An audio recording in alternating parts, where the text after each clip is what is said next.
When you look at the logic of one country, two systems, this basically tells you that we have the same country with two different systems, which requires a synergy with regard to the political governance of the country. And therefore, this dialogue between the autonomous region of Hong Kong and the central government is indeed very essential.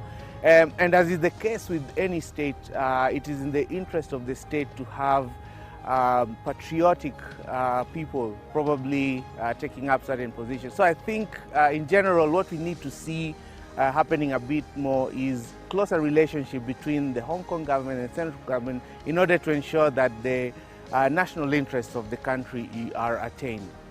This collaboration and communication between the special administrative region and the central government is indeed essential to ensure that all aspects are taken into account when moving towards, deeper democratization.